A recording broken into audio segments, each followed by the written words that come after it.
Everyone, welcome back to my another vlog. আজকে রথযাত্রা, তাই আজকে আর বাড়িতে থেকে সময়টা নষ্ট করব না। আজকে বিরাট বড় ইউটিউবারের বাড়িতে ইনভিটেশন আছে। চলো দেখি সেই ইউটিউবার ব্লগারদের তোমরা চিনতে পারো কিনা।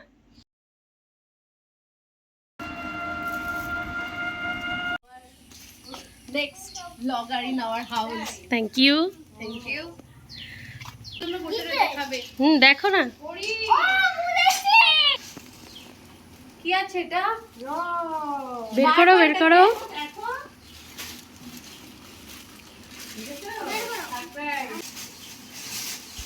সুন্দর করে সাজিয়ে রেখেছে।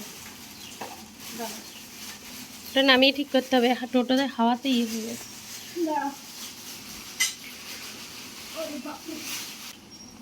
খুব সুন্দর আছে। এটা তো পড়ে যাচ্ছে। হ্যাঁ। কেমন হচ্ছে সারপ্রাইজটা? হবে, এটা তাহলে ট্রাই করো। এটাতে একটা গাম দিয়ে চিপকে দেবো। হ্যাঁ। পূজার যোগাড়যন্ত্র শুরু হয়ে গেছে। এদিকে হয়ে গেছে পায়েস, লুচি। এই 5 রকম ভাজা হয়েছে। এই যে বেগুন ভাজা, বরবটি ভাজা, কুমড়ো ভাজা, ভেন্ডি ভাজা, আলু ভাজা। ব্যাস, এই 5 রকম আপাতত ভাজা আছে। পূজা মাকে লুচি বেলে দিচ্ছে, আর মা তাড়াতাড়ি করে লুচিগুলো ভেজে ফেলছে। আর এদিকে বনি আর ডোনা দুজনে মিলে ঠাকুরের মালা গাঁথতে বসেছে। আমি আর সময় নষ্ট না করে তাড়াতাড়ি চলে গেলাম রান্নাঘরে। সন্ধেবেলায় নিমন্ত্রিতরা আসবে, তাদেরকে পরিবেশন করা হবে প্রসাদের সাথে একটু খিচুড়ি আর আলুর দম। তাই আমি আলুগুলো সব কেটে নিচ্ছি। তারপর ধোয়াধুয়ির পর্ব শেষ করে রান্না চাপিয়ে দেব। এবার কড়াইতে তেল দিয়ে তেলটাকে প্রথমে গরম করে নিচ্ছি। তারপর একে একে আলুগুলো দিয়ে আলুগুলো ভেজে তুলে নেব।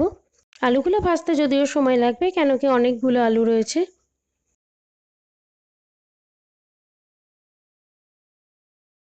আর এদিকে খিচুড়ির জন্য যে মুগ ডালটা লাগবে সেটাকেও একটু ভেজে নিচ্ছি আলাদা কড়াইতে। এবার কড়াইয়ে একে একে গোটা গরম মশলা, জিরে ফোড়ন দিলাম। তারপরে তাতে দিলাম কাঁচা টমেটো। সেটা দিয়ে একটু ভাজা ভাজা করে নিয়ে এবার দিচ্ছি আদা বাটা আর লঙ্কা বাটা। সেটা একটু কষিয়ে নেব যাতে আদার কাঁচা গন্ধটা চলে যায়। আর দিলাম জিরে গুঁড়ো আর ধনে গুঁড়ো। নুন হলুদও দেওয়া হয়েছে, কিন্তু সেটা আর ভিডিও ক্লিপ নেওয়া হয়নি।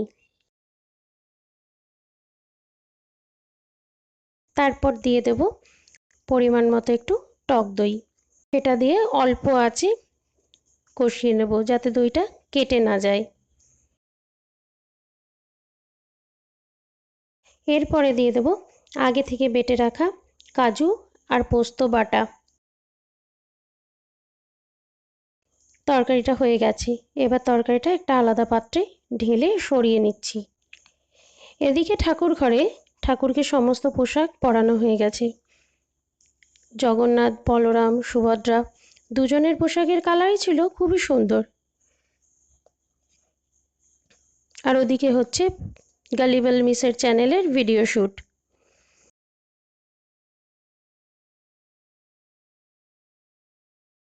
তরকারিটা ওপরে তেল ছেড়ে দিয়েছে, যার জন্য খুব সুন্দর কালার চলে এসছে।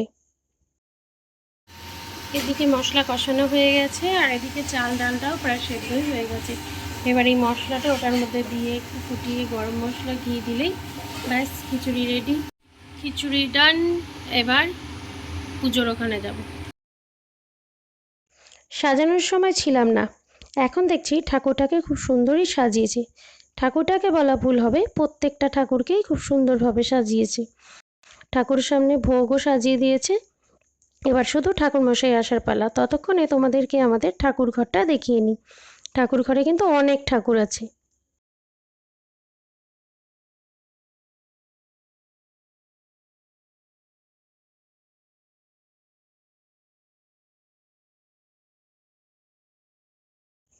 এবারে পূজা ঠাকুরের জন্য মঙ্গল ঘরটা তৈরি করছে। তাতে দিয়েছে আম্রপল্লব আর একটা কলা। এবার ঠাকুরমশাই পুজো শুরু করে দিল। ওম শ্রী বিষ্ণু, ওম শ্রী বিষ্ণু, ওম তদ বিষ্ণু পরমং পদং সদা পশ্যন্তি সদা দিবচক্রাদপম।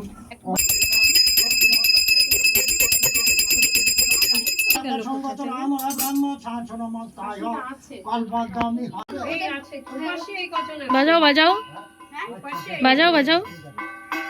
নানা দেবতা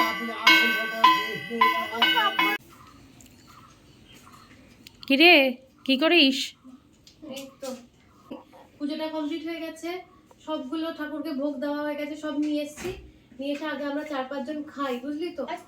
খাওয়ার পরে তারপরে গিয়ে তোর হচ্ছে একটু রেস্ট নিই, তারপরে ইচ্ছা আছে রথ নিয়ে বেরোবো। রথ নিয়ে বেরোনোর পরে গিয়ে তারপর সবাই আসবে, তারপর রেস্ট নেব। আর আজকে ওনার চ্যানেল নতুন ওপেন হচ্ছে, আজকে ব্লগ পাবলিশ হবে। ও সুপার এক্সাইটেড। তুই আমরা একটু আছি, তুই তেমন এক্সাইটেড না, তো ভয় লাগছে। আমার তো টেনশন হচ্ছে।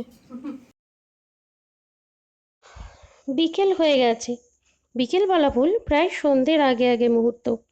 তখন মা রুহিকে রথটা নামিয়ে দিল। রুহি এবার রথটা চালাবে, তার সাথে আমরা সকলেই পার্টিসিপেট করব। রথটা নিয়ে যেতে বড় অসুবিধে হচ্ছে, উঁচু নিচু জায়গা তো, তাই জন্য রথটাকে কোলে করে রাস্তায় নিয়ে আসা হলো। এবারে দুই বোন মিলে রথ টানবে। সে রথ টানতে গিয়ে হচ্ছে মহা বিপত্তি, বারবার এই রথের মাথাটা খুলে যাচ্ছে। একবার রুহি তুলে দিচ্ছে আর একবার পরি তুলে দিচ্ছে। দুজনে মিলে মহা ঝক্কি বহিয়ে এই রথটাকে নিয়ে যাওয়ার চেষ্টা চলছে। ওরা এখন রথটাকে নিয়ে যাবে ডোনা দিদির বাড়িতে।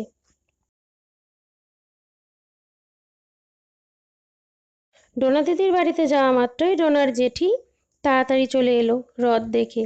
এসেই জগন্নাথ দেবকে নমস্কার করে একটু রথের দড়ি সেও টানলো।